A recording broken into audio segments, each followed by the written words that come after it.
Welcome to the Family Skeptical, Parenting Through Nonbelief. We are a married atheist couple raising two wonderful, strange children. We ask big questions, dissect weird parenting moments, and examine how society ignores or misrepresents families like ours. If you're any stripe of non-believer who's involved in raising children, welcome. You are our people. Our kids have heard most of our swears, but yours might not have. So if you're listening with young people around, be thoughtful. So, oh my goodness, this is our very first podcast. How are you feeling, moms? Totally overwhelmed. And I just want to say, if anybody is listening, thank you. We're not really doing a ton of promotion at the beginning. So I feel like if you are listening, you fall into one of three categories. One, you were searching really hard for parenting information for people who are secular or without belief, and you are amazing, and thank you. If not, you are my mom. Hey, mom, love you tons. Or it could totally be that Bill and Ted experience where somehow by luck, we actually do a really good podcast in the future and people like it so much, they decide to go back and listen to our early content. So if that's you too, awesome. So moms, why are we doing this podcast? That is a great question, and apparently so complex that we had to re-record this whole answer. But it was an interesting conversation. And the reason I wanted to re-record is at the end of it, you brought up something that I think answers the question better than we originally did. So I feel like the first thing to say is that we are not here to give parenting advice. I wouldn't say we're parenting experts, and trying to provide solutions is not what we came to do. I agree. And I think coming from a skeptical perspective, what we really came to do was to grapple with some of the questions we have about parenting. When we were discussing this before, you found a really interesting statistic. Yeah, so I'm on pewresearch.org right now. There's something called the Religious Landscape Study. And I didn't know at the time, but it was dynamic. So I was actually looking at an out-of-date version of this study. So this is even more shocking of a statistic than what we had before we were recorded. So right now, I'm looking at the section where it says unaffiliated religious nuns. And it is, before it was it was like 21%. Now it ticked up to 22.8% with, say, like 16%, 15.8%, saying nothing in particular. And that means between atheist or agnostic atheist, you're looking at a total of 7.1%. So even though close to, over a fifth, but close to a quarter now of folks in America who answered the survey claim to be religiously unaffiliated, only 7% actually will come out and say they are definitely atheist or they're definitely agnostic atheist. I want to clarify though, because I feel like when you say will only come out and say they're atheist, implies that they don't want to say it. And I don't know. In some cases that's true. Well, in some cases it's true, but I don't want to imply that that's universally true. Oh, no, not at all. Because what was so interesting about this statistic and why it did a better job of clarifying for me why I felt that a podcast about skeptical parenting was important is that I think for a lot of people, being a non-believer, it just really means that religion isn't a part of their life. And it's frankly just not important to them. It's not something that they think about one way or the other. They're not actively against it. They're not actively worrying about it. They're not actively pursuing it. It's just literally not in their life. And that's why perhaps title like atheist or agnostic doesn't make sense to them because it's simply they don't care enough about it to give it a name in their life. It's the absence of a thing. I'd also be interested to see what percentage of that 7.1% who answered atheist or agnostic wouldn't have necessarily thought about what they were until they took the study. You know what I mean? Like, oh yeah, like it wasn't until they said, "Oh, I have to label what I think. Let me think about what I actually believe." I don't know. Like that's also my takeaway is that it could be even more, technically speaking, would have gone into the poll saying they were just religious nuns. It doesn't factor into their life, but only after they're confronted with, "Oh, do you think this or do you think that?" that they say, "Oh, I actually, you know what? I definitely think that a God doesn't exist." Or, "You know what? I definitely have absolutely no idea one way or the other. The jury's out. I await further evidence." You know, because like you said, a lot of people, they don't necessarily, even if they have, they would classify themselves as not having religion in their life, that they don't necessarily think about these things. And that matters. Kids have questions. How do we answer those questions? Well, no, they're persistent. They never stop. Never, ever. So that's the thing. I think it's very easy to live that way before becoming a parent. And that definitely rings true to my life, because when I first realized I was an atheist, it was very important to me. And I thought about it a lot. And I did a ton of reading, and it consumed a lot of my mental space. But after I came to a philosophy that I felt comfortable with and answered most of the questions that I had for myself, I didn't think about it that much. It was not a big part of my life. And actually, it's funny because I feel like now you actually listen to a lot more atheist media than I do, because for a long time, it just wasn't something that I followed at all. Mm-hmm. But like you were saying, when you become a parent, even if it's not something you thought you were going to have to deal with, I feel like being a non-believer becomes more of a present thing in life, whether you like it to or not, on a lot of levels. I think there are a lot of families that, while they may accept a family member being non-active, when there are young people, the family feels like they may need to get involved in their religious education. And then as a non-believer, you have to decide how to handle that. And then, like you said, just all the questions kids ask. If you haven't been thinking about them, and if a lot of the answers that you received when you were a kid came from a religious perspective, it can be very hard to know how to answer when you're then talking to your kids. You know, kids are very interested in death. They're very interested in these big life events. And if you haven't felt a need to wrestle with those questions for a while, I feel like it can bring up a lot of issues when they start coming from your kids. Absolutely. And I think the great thing about being a non-believer is there are also no rules about how to deal with any of this. You can be a non-believer and your mom can want to take your kids to church, and you can say, "Great, I think that's fab. Maybe they have awesome gospel music. Maybe I love the preacher. Maybe I love the community. So mom, take them. When they get home, we're going to have our own discussions about what they learn, but I feel great about that. Cool. And I get a Sunday morning to like get some house cleaning done." No, Junior, you did not actually eat Jesus's flank. But you can also say, absolutely not. That was such a toxic environment. I hated it. It was boring. It made me feel bad about myself. Mom, you can't do that. And we have to talk about why. Like, those are both totally acceptable answers.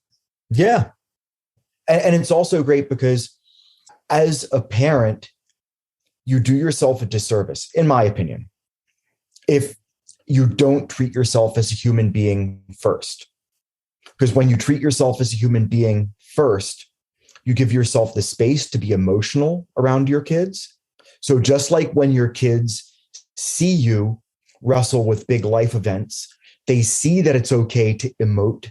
they see good modeling on how to process your emotions, come to sound conclusions, or make good decisions based on those events, they'll do the same thing as they watch you wrestle with something as perhaps formerly meaningful as your religious upbringing and all those answers that you got that you now realize weren't necessarily up to snuff.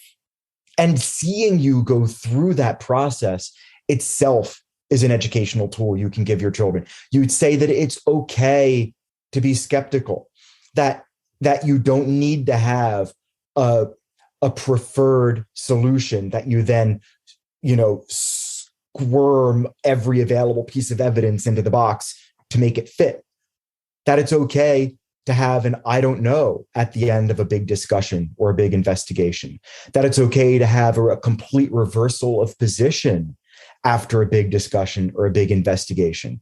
It's a tool they can use moving forward in their lives that will yield so many benefits that neither you nor they will be able to predict as it happens, talking about something like a religious upbringing or why it's good or bad for them to go to your childhood church, for instance. I totally agree. And this to me also gets into a lot of my thinking about parenting media, which I would say I follow much more closely than you do. And one of the reasons I immediately wanted to say, this is not an advice podcast, and it's not going to be a guest a week thing. But when we have guests on, it's also not going to be people who have their book about how to do parenting right. Oh, God, please no. I'm quitting if you do that, just so you know. You're going to have to find another co-host. I agree, because I think in parenting, it's one of the biggest responsibilities we're going to have. And most parents want to do a good job. And it can feel very scary that there are no easy right answers. And so here again is where that skeptical mindset to me is very helpful. Mm. So that's a place we're interested in exploring. And because of that, we really welcome a broad range of listeners and questions.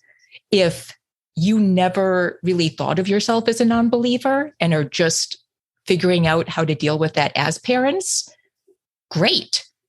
If you are a religious person, but want to better understand your friend or sibling or child who's a non-believer and how they might be thinking about things, they probably think about them differently than us, but also great. This is a good place for you too. And if this is something that you think about a lot and has been a big part of your life, hopefully it will be a place to find community with other people who are dealing with similar things. And bonus points if it's the kids asking the questions, because those are often the most hilarious. Oh, the best. And insightful. Mom, why is blood? Why does he save those questions for me when you do such a better job of answering them? Because you probably have more amusing responses. That's probably true. Yeah. Yeah. Now, I have a big question, moms. Yes, Pops. Why aren't we using our real names? It's a really good question. It is. So I'm torn about this, right? Because I think there's a huge amount that comes from people being out about being atheists and non-believers in the world. And I am very happy to talk about my non-belief, but I have a couple of concerns, and they might change over time, right? This is a decision we're making right now. But I have a couple of concerns. One, we have 2 kids. Right now, they love the idea of the world knowing who they are. They adore making YouTube videos. They think we post them. For the most part, we don't. Parenting fail. That was objective. No, I think it's a parenting win. As long as they believe they're being posted, they're happy, right? I got them to exercise with me by bribing them by saying that I would post to one of my exercise mom groups and post a photo of them that lots of people would see if they did it. I tried. They didn't use the photo. They Oh, did. Okay. They You did fulfilled your end of the bargain. Yeah, I did try. Okay, so right, we've talked to them about us doing the podcast and potentially sharing stories about them, though I don't think most of it is specifically going to be about them. It's more about our experience. But they are coming from the perspective of an almost 6 and 8-year-old. And so right now that's how they feel. But wait, so you're telling me that when they're teenagers, they might have different opinions about stuff? Like they might get hormonal and like slam doors and not want to have anything to do with us. So if our real names were out there, they would just be constantly like rolling their eyes and disowning us on social and stuff. Yeah. And I can deal with the eye rolls, but I think, they're going to reach a point where they want to have careers. And do they want this to be the first thing that comes up when somebody searches for them? So I'm very conscious of that. And on the same level, I feel like non-belief is becoming more and more accepted, but there's still a lot of people who have very strong feelings about atheists. And, I'm currently job searching. I know you have certain goals, and I'm not sure how this is going to be read by everybody. And I feel like we need to be cautious. Hell, what I'm trying to do, this would probably be a badge of honor that would get me work. Well, I mean, like I said, we can reevaluate this. It was interesting. I was talking to another podcaster who discusses things about non-belief, about the kind of response he had gotten. And he said he was surprised by how positive it had been overall. So yeah. I think we just want to feel it out because we have a family and lives and kids to protect. Yeah. And see how it goes. So I am Pops. And I am Moms. And we have 2 kids. What are their names for the purposes of this podcast? Well, I feel like I have to lead into this, acknowledging they chose their own names. I had names I wanted to use. I ran them by them and they said hard no. So the names they came up with, our 8-year-old will be referred to as Reader, and our almost 6-year-old will be, sorry, I'll get there, will be referred to as Go. Go! Oh, man. And they have questions that they wanted to bring up in this first podcast of ours. They most certainly did. Here, do you want these? Sure. I don't think you're going to be able to hear anything, though. Is that okay? Okay. So to start, Reader, this is going to be a podcast about parenting. What do you think people should know about me and Pops as parents? I think we should learn about how they are great parents. That's super sweet. Is there anything like specific? Is there anything about us that you think is interesting as parents, or that might be different than other parents? Well, I don't know. I think that you're different because you are our mom and dad. That's definitely true. Since your name is Reader, what is your favorite thing to read? My favorite thing to read is The Bad Guys. What makes that so fun? Why are you liking that right now? It's just a story that I really like, and it's beautiful. Awesome. Okay, so what am I going to say at the start? I'm just going to ask you questions. So you can stand right here, okay? Okay. And, okay, go. So this is going to be a podcast about parenting. Is there anything you think people should know about me and Pops as parents? Nah. No, nothing? Nothing. Awesome. High five? I think we're good. Was this okay? Yeah. Less than 5 minutes? Yeah. All right. Awesome. Thank you. Bye-bye, everyone. Oh, do you want to make some like weird noises? Some of your strange sounds? Yeah. Okay, do it. Okay, make some weird noises. Just like this. Baby, baby, baby, baby, baby, baby, baby. All right. Enough. We're good. Thank you.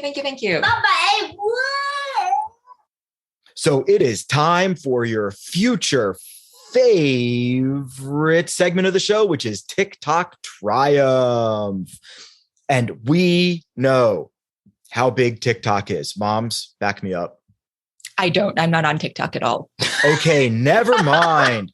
TikTok is huge. And actually, a lot of kids, kids being anybody younger than us, so, 80-year-olds, kids use it to speak in their own voices to the world. And thus, is it a great way for us to both see what kids are thinking and what some adults in the secular or religious space are thinking. And so here is our very first TikTok Triumph segment. And this guy is completely religious, but totally awesome. Hit it. Hey, Dad, I don't believe in God. What? You're grounded. You're going to go in there and read this until you do. Look, most of you know I'm a Christian, and if my kid said that to me, it would break my heart. But if you think acting like that is going to bring them back to Jesus, please think again. See, that's the problem with most Christians. We want to force our Jesus on everybody. We can't force somebody to believe in Jesus. Our job as Christians is to love everybody. Okay, so you chose this TikTok because I wouldn't even know how to find one. You go to TikTok.com and you can put in a search for stuff like, marmots and slow motion coffee making. Ooh. But so why did you choose this one? So I really like the idea of eventually a vast majority of secular people, especially formerly bitter, deconverted Christians or Muslims, to completely discard the knee-jerk reaction to religious people, calling them names, calling them crazy, calling them insane, because it is completely unfair, very usually completely untrue. And in the case of this video, this dude is the epitome of what we all should strive for, which is being a parent first and letting your kid live their experience so long as they're not harming themselves or other people, focusing on well-being. And so even though I completely disagree with this guy's, application of, epistemology coming to his religious beliefs, I have to applaud what he's doing as a parent. And that's what this podcast is about. Looking at a situation, being skeptical, saying, is this true? Does this have use? And then if those are both checks in the checkbox, how can I apply this to my life the best way possible? So I don't know, I watched this video, I'm like, I would hope that if my kid decides, for example, to convert to some religion as, he gets older, would I have the same positive, wholeheartedly open reaction? I would hope yes. So this guy, complete awesomeness. So interesting. I came at this almost entirely similarly, but I feel like from the opposite direction. Cool. So I know there are a lot of non-believers who feel very negatively towards religion. I would say this is a very interesting clip to start the show because we do not fall into that category, either of us. I used to. Yeah, I was a total snarky mess when I fully deconverted. Man, it was ugly. It was just bad scene. Better now, but bad scene then. Yeah. And I don't think, was I ever? I mean, you weren't really ever religious. Right. So I had the privilege of coming to atheism, growing up in a family that wasn't religious at all. So I had no indoctrination to push back against, only really one negative experience. to That's speak of. a whole episode. Yeah, that's a whole episode. That's a whole We're thing. not even going to talk about that. So, but I would say I understand why a lot of non-believers come at religion with a lot of negative feelings. Because while there is a ton positive in religion to look at, many people have had very disturbing, damaging experiences with religion. And I wouldn't want to take anything away from that personal experience. I did not have to go through it. And so I'm certainly not going to judge it as a stance if that's what you came out of. When I see this guy, I don't so much think I wish more non-believers had positive attitudes.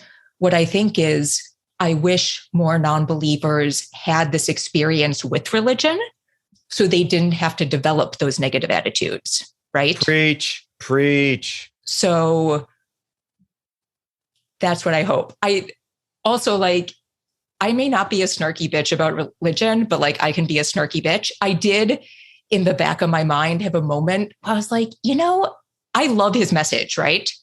I love his message. But when I was sort of, you showed this to me a week ago. And so I've sort of had a chance to sit on it and let it ruminate in the back of my mind. And I was like, what is there about this? It's just a weird aftertaste.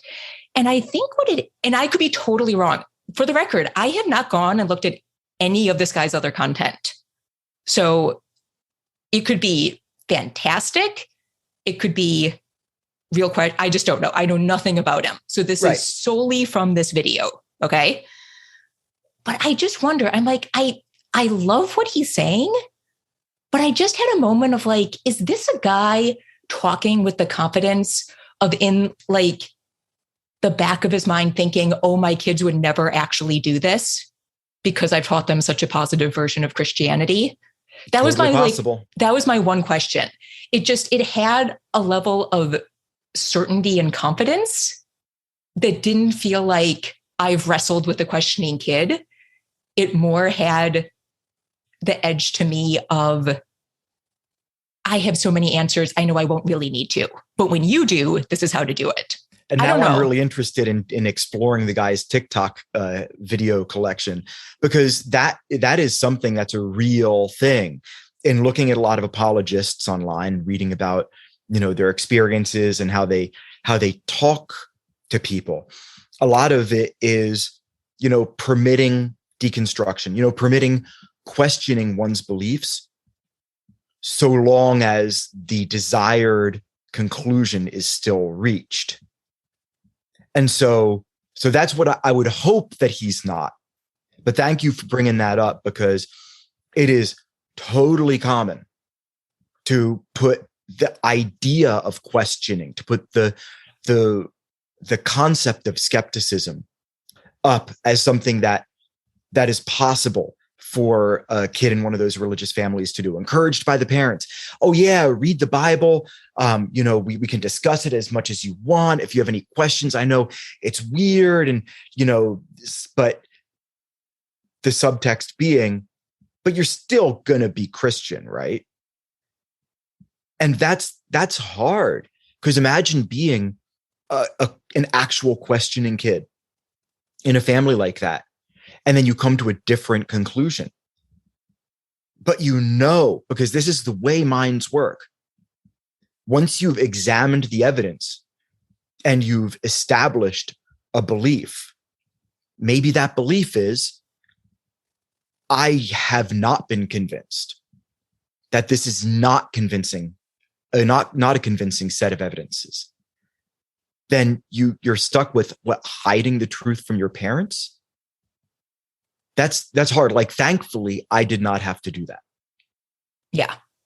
But I know a lot of people do, and it breaks my heart, because, as parents, isn't one of the things that we're supposed to do is to help foster a culture of trust between ourselves and our kids?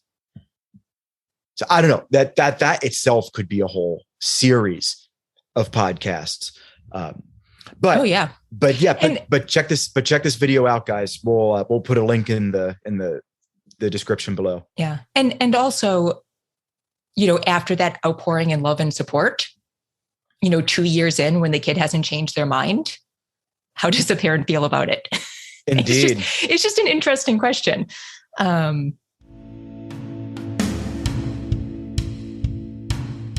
Now, typically after this, we would go to our segment Pod Parent of the Week.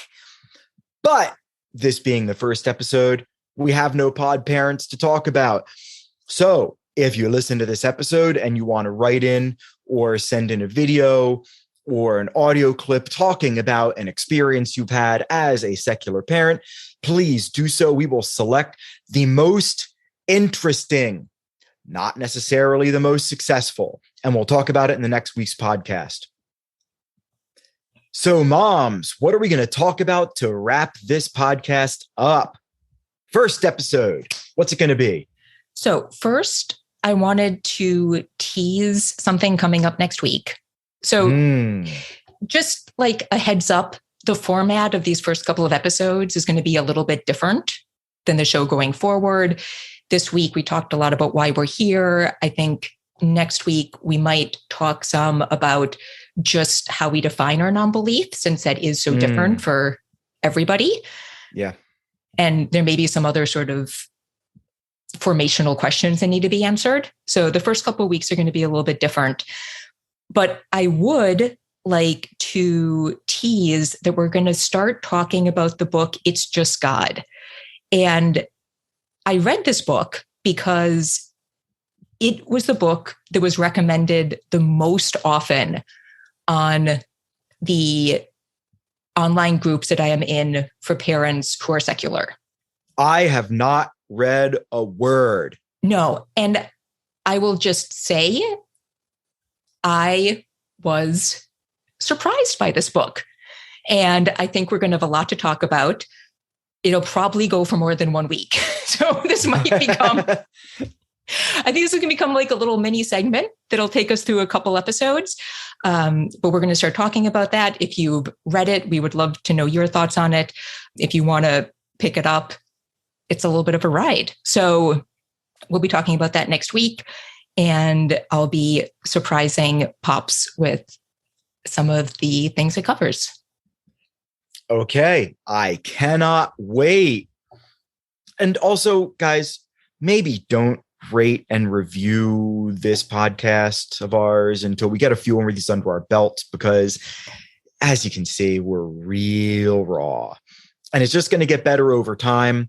And we would love to have your honest opinion, maybe a couple of episodes in. But if you have any comments or concerns, couple of months. But if you have any comments or concerns, please feel free to reach out. Because we would love to hear you, because ultimately this podcast, this isn't for us. This is to help foster a community. Anyway, moms, is there anything you wanted to say in conclusion? No, if you are listening, just come back. We hope this is going to be a fun, interesting place to share ideas. I think it's going to be great. So that wraps up this very first episode of The Family Skeptical, where nothing is sacred except for our kids.